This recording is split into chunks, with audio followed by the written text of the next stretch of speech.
So good evening, everyone. Welcome to the May Board of Architectural Review. We need to take the roll. Yes. Joseph Clark. Here. John Fry. Here. Michael Valdani. Here. Walter Lovum. Here. Reginald Bush. Here. Barbara Krakowski. Here. Dr. Pawan Araya is absent. And we got Mark Malone, Corporation Counsel. Stuart Hahn, Corporation Counsel. And myself, Woodward Rodney. Okay. Everybody is here is accounted for. And as I said, we're convened as the Board of Architecture Review, but since there's only one application and it's also a planning board application, we're going to adjourn that, and we'll adjourn the VAR That application actually requested an adjournment through June. through June. So that's next month. Yes, Or July. June. They're going to show up in June. That's what they asked for. Because the HPC requested No documentation. problem. I just want to be clear about Yes. whether it's through June or. No, Okay. they're gonna appear in June meeting. Yeah. Okay. So, since it's the first thing, agenda on the planning board application, we'll adjourn that at the request of the applicant. Move on to 202 North Island Avenue. They requested an adjournment. So, based on the request, they were here last month? They were here last month. Okay. So we can adjourn that reasonably for next month.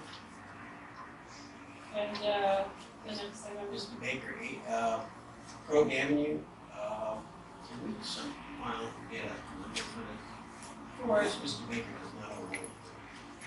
okay, so, they actually have a meeting set up with staff Okay. and He's comment gonna be sessions having- tomorrow. He's gonna need one. Yes. Most of us in the fire department really like an hour. Unless he's reading it. Okay. Okay, and they actually handed me a No problem. adjournment letter before we walked in the building, So we're happy to adjourn it till next month. Okay. Request of the applicant. Yes. And we'll move on to 6400 Street, which is also adjourned at the Yes. request of the Oh. applicant. It's requested as we walked in the Sorry for building. those who expected a long entertaining meeting tonight. We could have just called in. Well, Yeah. wouldn't be a problem. So, and then we move on to 11 Hudson Street. And they have requested earlier this month, they requested an adjournment through June so that they can address. However, before we do that, we can adjourn them as an applicant for a month, but we sent out a notice of intent to be the lead agency for the secret review. Yes, And in the 30 days, we have received nothing, no responses whatsoever, not even a thanks for brief. sending this. So with that, we should, somebody move that we become the lead agency for the purpose of reviewing this application. Second. All in favor? Carried. Okay, so with that, we'll adjourn that until June. We should also make a notation that, or fix it, that this, state originally submitted says, January 24th, 27. Oh. Really old. We're really early, Thank you, Linda. Okay, we'll make a note of that, thank you. all right, so we'll move on to Plateau Associates. Hi. We're just here for a report. We had a meeting Yes. on the 17th with professionals and consultants. I think it was a very productive meeting. And we got really focused on things that they want to see submitted and things that we need to do with the fire chiefs, et cetera. But obviously that wasn't going to be done before this meeting, so they asked us just to report back. And I'm sure Lynn will report as well that they've asked for it for the June meeting. Okay, so Do you wanna? I just wanted to two things. One is that obviously we need to set up a work session separately from working because we don't know how long we're gonna go. So when I'll look to Lynn to sort of figure out when we have enough answers to questions to start a productive review. Fair? The second thing is that we had a real discussion the other night about escrow. And They they, resolved that. yes, they met and they came to, an understanding, but I believe, Lynn indicated that she needed a small further deposit. And I've emailed her for just, and you can send it directly to the applicants and only CC me with whatever invoices you have, and she told us what she's asking for. Well, Okay, actually, it's actually more, because after I saw you, I received another bill, you guys can work it out. but we can work it out. Right. Yeah, just The please. important thing to me is transparency, right? So, we're happy that any invoice that we get, so we can have a copy of, but planning board drives what we do and when we do it, so it's, you guys would simply do the check right. Okay? So with that, is there anything else to come before the board tonight? No, we were just asked to come to report back. Lynn, did you have anything else to add? Just that, we met with them, we discussed the main drive, the fire access loop, the flood access route. Plateau was asked to provide additional detailed plans from the site out to Water Street for the roadway, and to illustrate stormwater management and any future mitigation that may be necessary to detail the retaining walls. And additional cross sections were requested. The meeting that was requested is specifically to set a meeting with the superintendent of water and the fire chief to discuss how the water lines work on Water Street, whether they're continuous loop or whether they dead end at certain hydrants. So if they do, they could have 6 hydrants there, but they can only use 1 to get the water. So that's really to get more details on that and how the engineering will work out down there. Okay. You guys can figure that out. Okay. All right, so with that, we'll adjourn this until, See you, we Drew. hear from you. Okay, thank you. Thank you. All right, so the next, is anybody? Any comments tonight? About what? About that particular application? At home? Yeah. May I say something? Certainly, just your name and address for the record. Linda A., 38 Ellis Place, Austin Village. When they built the Capelli project, I followed it from the beginning to end. I've been following the plateau, from beginning to end till today. I don't understand everything, I'm not an architect or anything, but you know me that 11 years, I follow the money. I think it's egregious. I go to court every Tuesday, I look really good. Here is one court calendar from April 12, 2017. There were 47 cases on the calendar, 38 were plateau. I think this is, my personal opinion, is harassment. I mean, somebody here has got to start using common sense and logic. This is a waste of my tax dollars. Here's a newspaper clipping from 2007. Hanover talks about the waterfront. And the village's architectural firm, or whatever they were, Priest Shapiro Associates, or the Capelli project. And he says, it's hard to get there, where the Capelli project was going. The plan's vision for the waterfront is to develop the waterfront area that maximizes the Hudson River. I think these guys are trying to do it, but they're being hampered all along the way. So, I don't need this, I have copies of course. I'd like you to take a look at 38 cases, one day after another. I'll give it to Reggie because he's true. Thank you very much. I am 100% for this. There's gonna be no blasting from what I read. I could be wrong, please tell me if I'm wrong, I don't understand all of it. They can use jackhammers to make the road wider or something. But my opinion is the village is jerking around these people. They want to invest in us and we can use the revenue, I think. Good, well, thank you. That's my 2 Okay, cents. so, no other comments?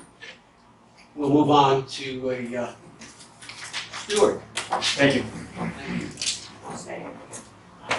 Thank you, Mr. Chairman, members of the board, good evening. On the agenda tonight is a referral from the Board of Trustees. It's a request by Executive Properties and the Cardinal Trustee Services.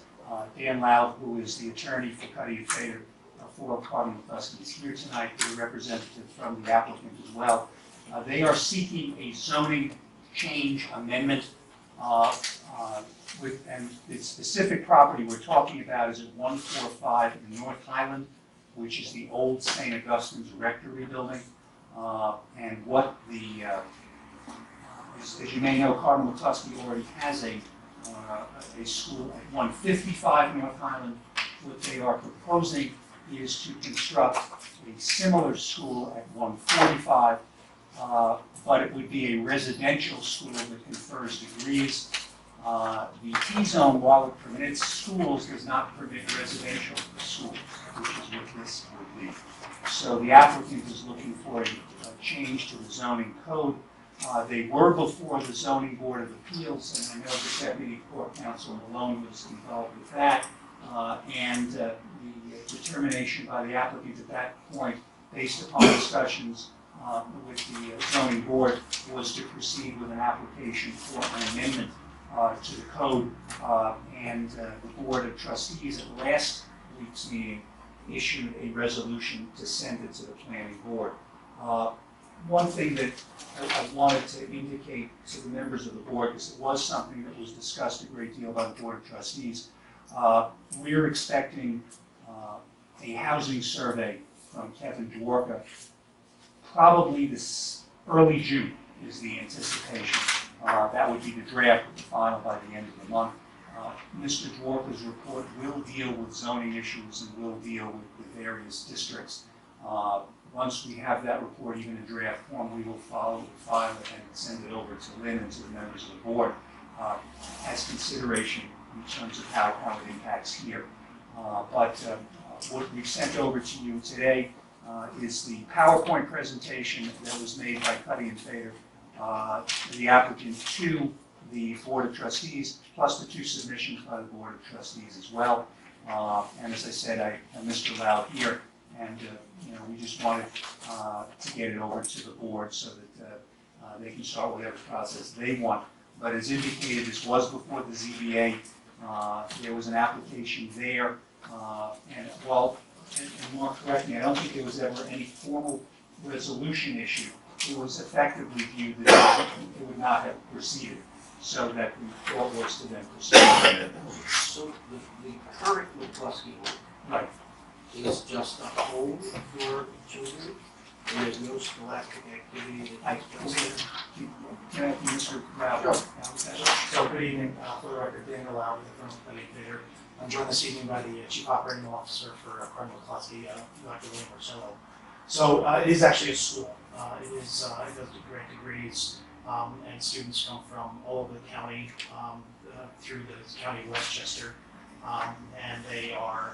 It is part of an institution which provides education for teachers in their classrooms, and there are also social services provided, much as some other schools. It's very small in nature. I think currently there's 12 students. Yeah, 12 students. And do they live there? They live there, yes. What grade level would they be? It's all grade levels, technically. I think there's mostly probably late elementary, middle school, and high school. It depends. Most of the time they're there for probably a year or so, and incorporated into an educational program, because typically they're from a different community, but they can't stay there for any number of reasons. So they're incorporated into Cardinal McCluskey's program, so that they can sort of continue their education in a safe environment. And so they deliver diplomas, not degrees. Well, it's diplomas, right? It's yeah. I thought maybe we had a junior college. No, not a junior college. So it's part of the So help me understand, if the current McCluskey home houses and educates students, and the adjacent property Mhm. is going to do the exact same thing, why is there a text amendment required? So yeah, So so what allowed the person to do a zoning actually use variance. that? And the Board of Zoning Appeals, based on past precedent, decided that was wrong, apparently, or the circumstances were different, and allowed a variance to occur. And now, the zoning board is not acting because there's new evidence that makes a text change required. Well, the application to put the zoning board was for a use variance, and running through the factors. We just said it was never a decision, but running through the factors, I think it would have been difficult for them to prove that the property, that no permitted use of the property would yield a reasonable financial return. fact, the board of appeals decision or a planning board decision, what happens next door doesn't really matter to what's adjacent to. The facts stand alone. Yes. And I think one thing that probably, in the zoning board's defense, I think one thing that sort of has happened in the interim, since because Cardinal McCluskey moved in there soon after St. Augustine's was basically demolished. And it was, as I put in the PowerPoint presentation, it was through the Department of Transportation was widening Route 9. So that was ended up being the destruction of basically that whole that little campus that was the convent and the school and the church and the rectory. And so in the interim, there have actually been a number of times that the properties, or at least the adjacent property, 145, was remapped back from a commercial zone back into the T zone, and back into a commercial zone, and back into the T zone district. And I'm not sure the motivations behind each, we did do a file review of the information available in the village. I'm not sure the motivations or the thinking behind the switches that happened. A couple of the changes to commercial zone I know were petitioned by the property owner. I know there was a restaurant there for a while with residents up above, and then there was subsequently offices there. So I think that probably the zoning board was looking at this, something that had sort of ping-ponged back and forth since Cardinal McCluskey had the use variance. And of course it was, when they established themselves at the site, Cardinal McCluskey that is, it was sort of right in the wake of the demolition of St. Augustine's. So I think probably the passage of time and some of the changing factors probably gave the zoning board pause, is my sort of sense of it. And there was some discussion about whether it was a pre-existing non-conforming use that was just changing to another non-conforming use. And I think one of the problems was my recollection is that the owner testified that it had been used as an office type of building, but that use had substantially stopped, that basically it hadn't been used. Most of the units within that building had been not used for a period of a year or so, and that there were only 2 offices used. So it was difficult for the zoning board then to make an interpretation that it was some type of pre-existing non-conforming use that was changing to another non-conforming use. In my recollection, because I was actually on the zoning board for a very short period of time, it was actually a restaurant as well. So, yeah, after the right. So it's all, as I remember, and that's been several years ago, it's always been this non-conformity. It was always an issue of what it should be. So is it fair to say that the use you want to put it to is the one you're currently using it for? Well, the use that we want to put the adjacent building at 145 to use is the same use that we have at 155. What's happening in 145 today? It's basically I think a couple of offices, but mostly not really used. It's a larger building. It's it's a former rectory. Yeah. Sort of difficult. And just one point of clarification: we're not looking to Cardinal McCluskey's not looking to construct anything. It would actually be reusing and adapting the existing building. Very little to any exterior changes will be proposed. It's really kind of exterior. I think about 10 or 15 years ago. So just I can't see the map. What about Cambridge? What is that? Is that in the same zone? It's right across the street. It's across the street, I believe. Yeah, it's across the It's PRD. I believe it's PRD. I believe it was different, even though that's the old school. That's not TJ, so it's I get the lineage, Mhm. and I think I understand the mechanics so far. So the idea that it comes to the planning board to opine in the context of, does this potential zone text change align in some greater planning context that makes sense? That's where we're supposed to frame the picture. right, under 27059, where it's a zoning text change, there are the 4 elements that we considered. And this is T. This is a T zone, correct? So that would mean that every T zone we have in Austin will get this exactly correct, that's exactly right. I'm not sure that most district planning is such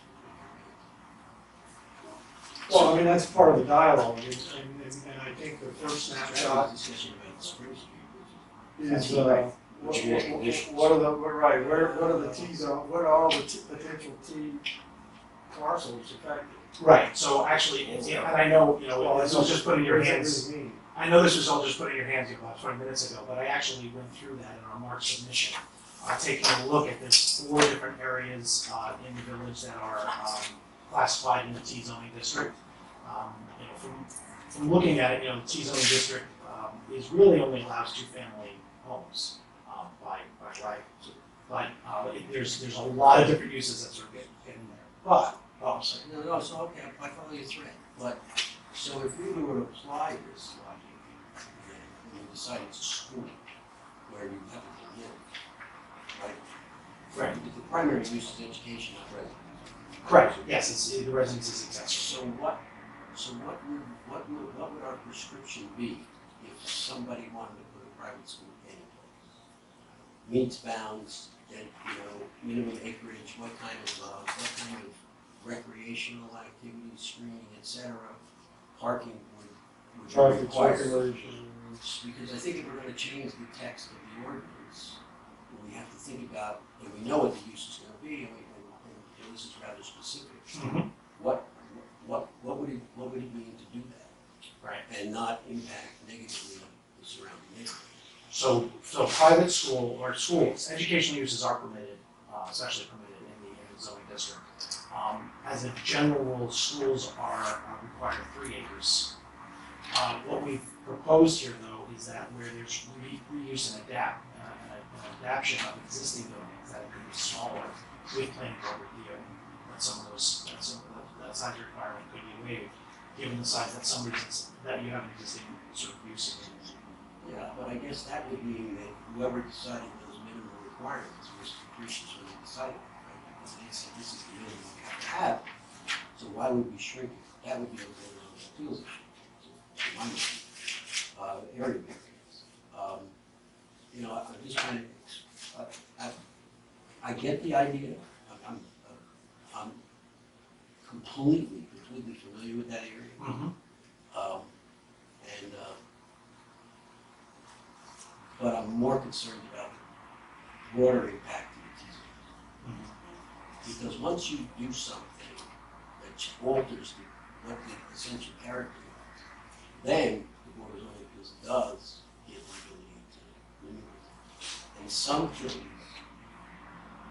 are very hard for the Board of Zoning Appeals to deny, and some are not. And so, you know, some, like that area variance is pretty much hard, easy to get. So that's why I brought up the areas that you mentioned, because there's some reasons as parcel. In fact, the other day we were having a discussion about exactly the opposite. We have people who have T-zone properties that don't meet the minimum requirements, but neither does anybody else in the park. Right. So what do we do about those people? So I think I get it. I think we need to do some homework. I'm still not convinced that this is not a better, as a board of zoning appeals issue, given the fact that there's history. But that's only my voice.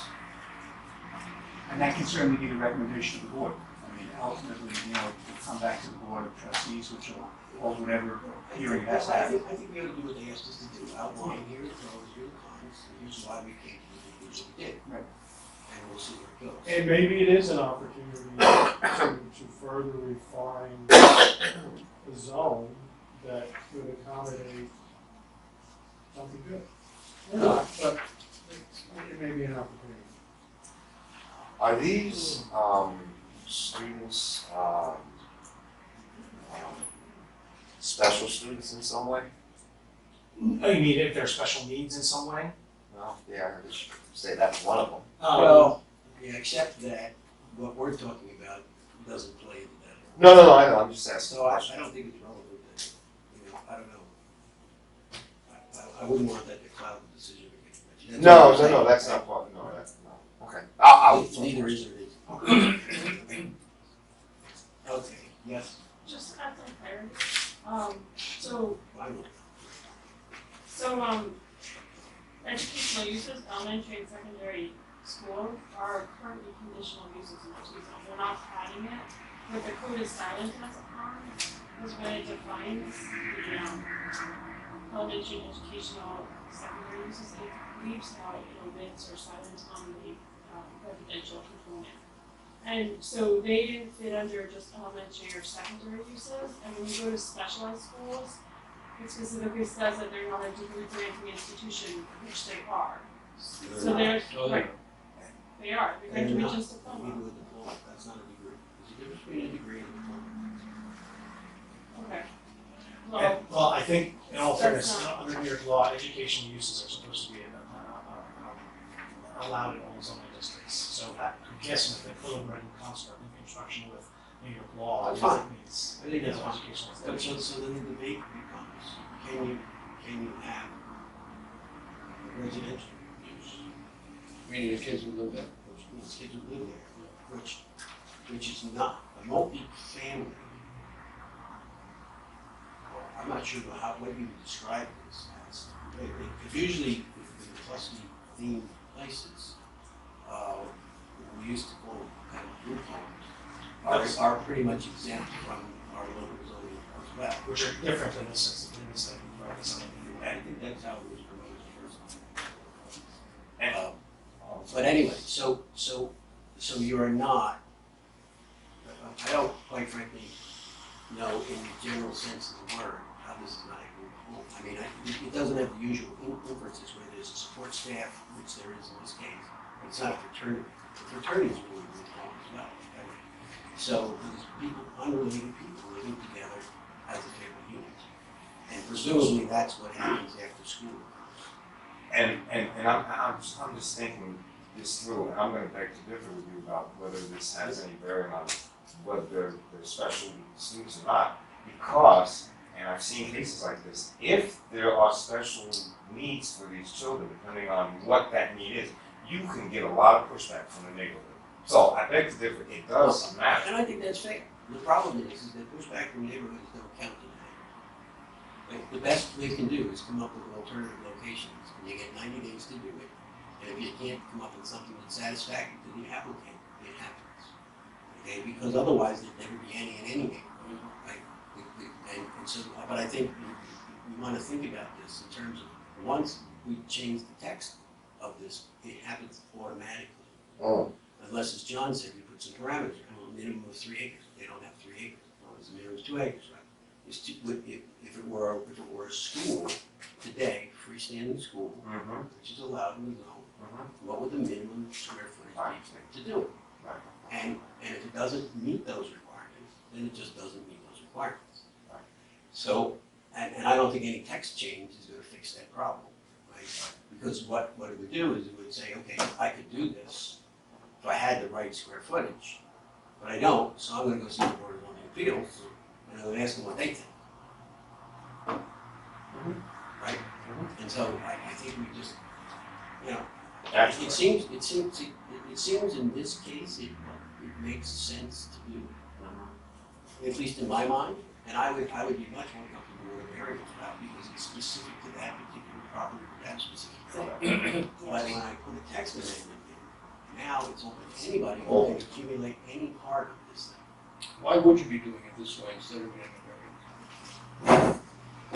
The Board of Zoning Appeals will be the decision. Because it's not merely, no, it's not merely the matter of an area variance, it would also require a use variance.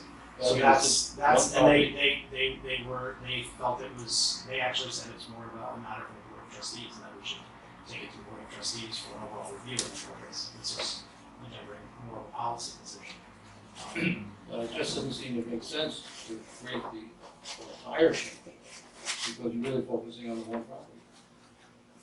Well, to be fair, as a policy matter, accessory uses are understood to be, to educational uses are understood to be should be permitted. And there's New York law and policy that says that.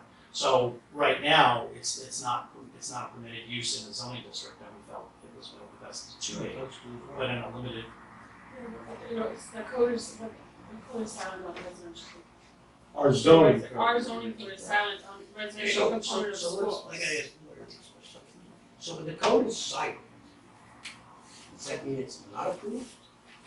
Or does it mean it's okay to do because it's not specifically spelled out? Usually, please make no law, right? The goal here is to have a clear understanding on what this is. So if it's silent, then it's silent. It's neither for or against. Well, but the opposite side of that coin is that both boards really are boards of limited jurisdiction. Your jurisdiction is limited by what the Board of Trustees says that you can do. And if it's silent, you may not have that jurisdiction to do that. That's true. But I could argue that since I thought this was a good idea in a T-zone, and a T-zone means people live there, the fact that you're combining two uses is okay. I mean, and in a very different way, in a T-zone, there are some commercial, professional uses that are allowed. I want to circle back to a notion that you just shared. So, I don't want to put words in your mouth.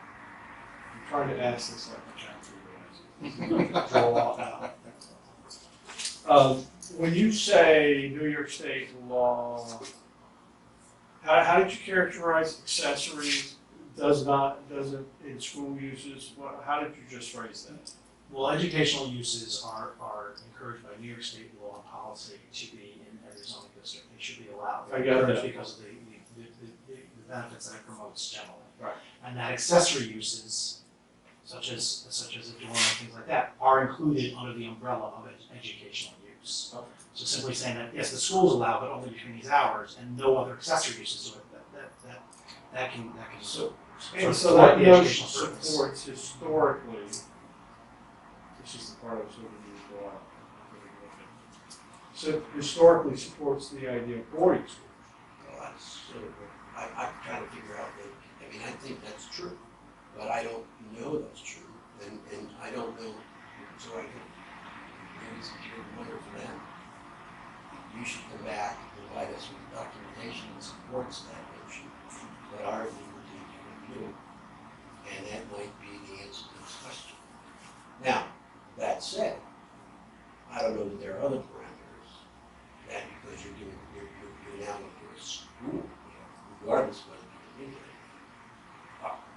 do you meet the minimum requirements for what a school will be? For example, that building that's there today, that commercial building, had to have so many square feet of property, it had to have so many parking spaces, et cetera, et cetera. So you're gonna have to demonstrate that you meet the minimum standards that New York State Education Department says to be a school, regardless of whether it's a dorm. So I think there's a bigger picture here that I think we need the answer to before we can go talk, make some recommendations going forward. Because, if we all agree that what you just recited is true, then it becomes a compliance to what we require, and the state requires for the minimum requirement, I think we're gonna say the first requirement for an educational institution. You're nodding your head. Do you agree with everything Mr. Clark just said? Yes, well, I think if you take a look at, we'll take a look at the historic requirements that New York State has, but obviously the existing facility at 155 has been deemed by the state to be fine and suitable for the educational purposes which are policies for. Okay. So, I'm fairly confident that we can meet the state standards, and I think that ends up being a matter of how we meet the local zoning is something that we've addressed in our proposed text amendment, but I think I can probably supplement that further to this conversation. Yeah, I think that's right. But if you are correct in what you said, you don't need a text amendment. That's where, I want to draw that out. I thought that's where this conversation was going to end up. You mean as far as, I think we're crossing streams here to a certain extent. There was reference before to what we were referencing the Padawan law, which is sort of the state requires that certain facilities be admitted. This is more that the zoning should allow for. Because if it says that it has to be permitted in every zone, it really doesn't matter what our code says. Right? Our code might have to be corrected to say schools of any educational level are permitted in all districts. Maybe it's got to say that. But I don't think it's got to say what you're asking, right? Because it's really important that you see the full scope of what the state believes. As you say, I guess I never thought before of a school separating it from a residential school.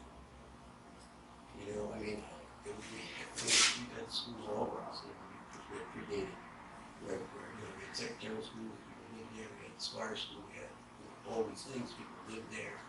So I think, in fact, right in the middle of town was a military academy. In fact, St. Anne's was an old military academy. Right. Certainly people lived there, the whole night, and it depends on the law either. But I think, so what we're trying to do is, at least I am somewhat concerned about creating a text amendment that would significantly have an impact on the other, which are really two-family zones. And I think if we were going to describe the kinds of things that would go into making this possible in a zone, we might get into more than a text amendment, which would draw out a secret process, et cetera, that we might not have to go through. All we're trying to do is see if we can find the faster path for this to happen. So if I understand it, what you're saying is that the residential portion of this is an accessory to the educational. Correct. And the educational has to be allowed in this district. Right.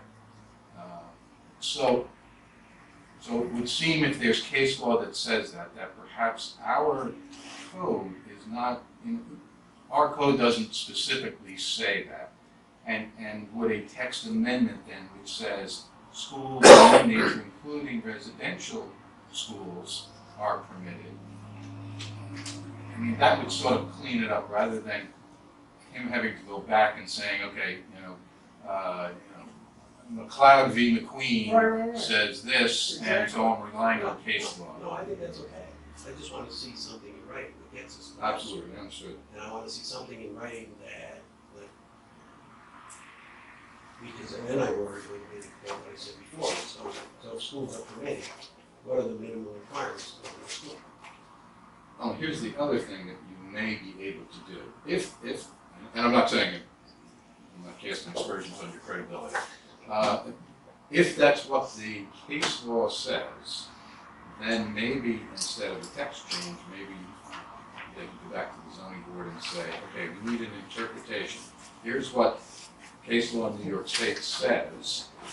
The schools are allowed within a T zone as a traditional use of everything. And so we want you to interpret that it's not just a school, but it's a school with residential based on this New York law. Everything that comes along with it is Right, exactly. And so then you might be able to avoid it. But I think it gets in the domain of the zoning. Because I think, without knowing what the minimum requirements are for a school, it's hard to tell. But my sense is that, how many acres are there?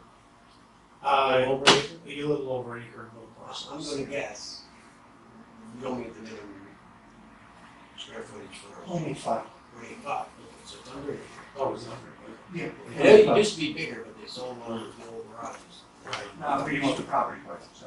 Yeah, so there may be, even if this text change occurs, another trip back to the board of appeals. Because you don't have a minimum for school.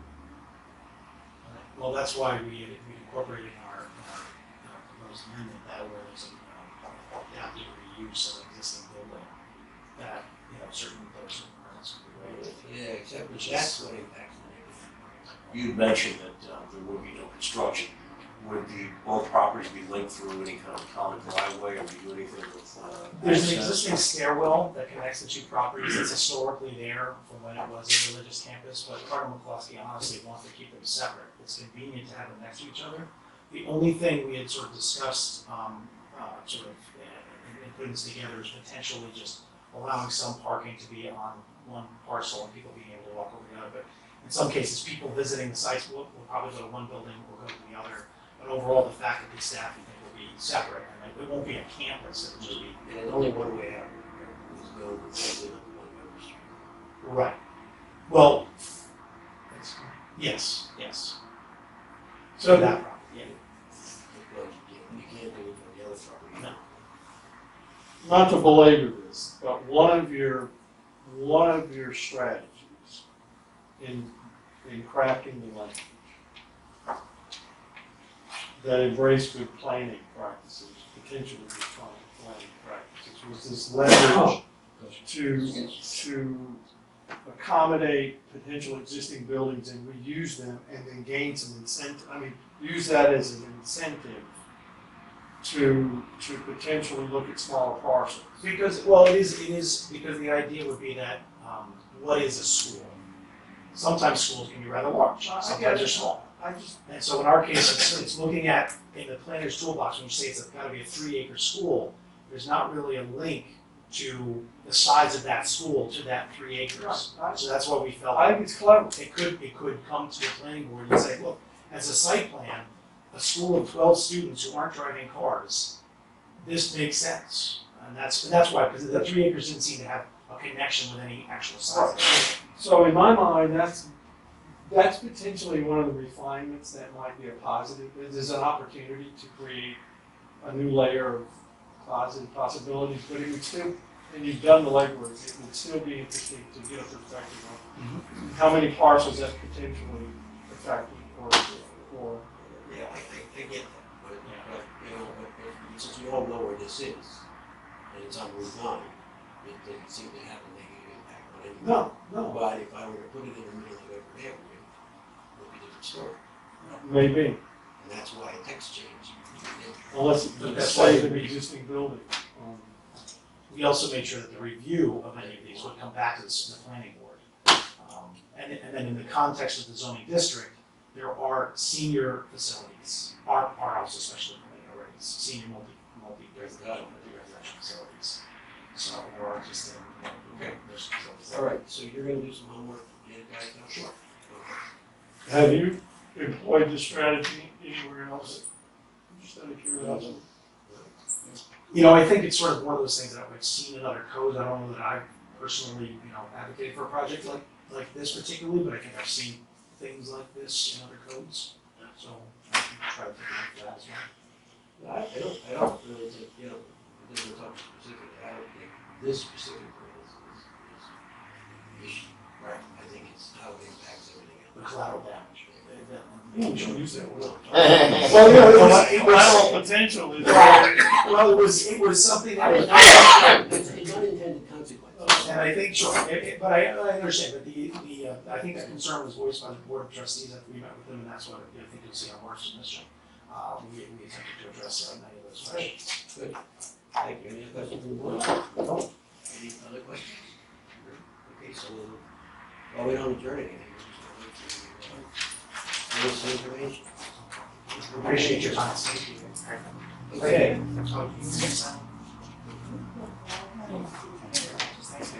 Yes. There needs to be some.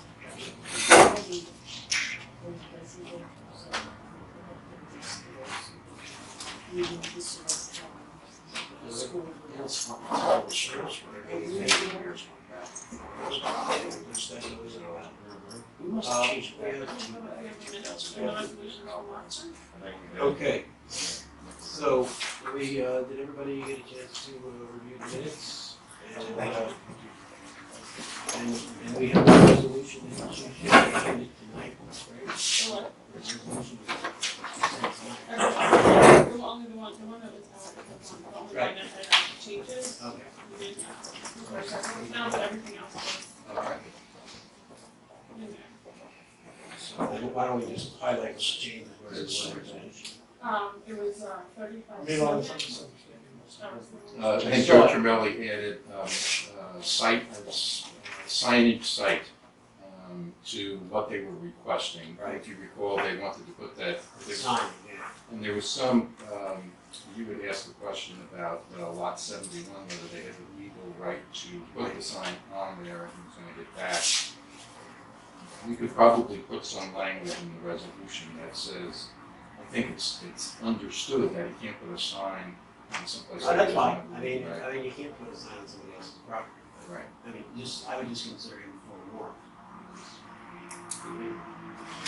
Okay. Can I ask a question about this, as long as you're still on the record? I don't, it appears the same item repeated. I can answer that. It is, it's multiple violations day after day after day. Those violations, there was a trial on one violation. It was dismissed by Judge Koba. As a result of that decision, the remaining violations were dismissed by the village. But what you have are multiple violations occurring each day, and each resulted in a separate OTR, separate violation, and that's why they show up on the docket like that. So, did you understand that? Sure. So it's one violation that repeated, that was, Yes, but my whole thing is, the time that the building department is spending there, the time the courts are going in front of the court, there are, I forgot, 38 of them. Why do this every day? I think it's a matter of process, I don't think it's a matter No, of anything they else. all got dismissed because when the first one was issued, they gave me order to remedy, and they gave them 1 day to fix whatever they said. Human nature, you can't fix it in 1 day. Yeah, and I'm not suggesting we drill into what they are, I'm just suggesting that the record show that it was one violation, not 48 No, violations. there was more than one violation, sir. Every day, there were, I think, 5 or 6 on each one, every day, the same ones repeated. But they were the same, Right. that's what it was, they kept coming back, Right. and the same thing would be there, they issued another ticket. Yeah, that's fine. Let's just quickly, motion to approve the minutes. So, Wait, who first? We didn't. Walter, Reggie, second. All in favor? Opposed, carried. I was there, so I'm saying it was already. Okay, I signed them and we will adjourn the main meeting. Thank you all for coming.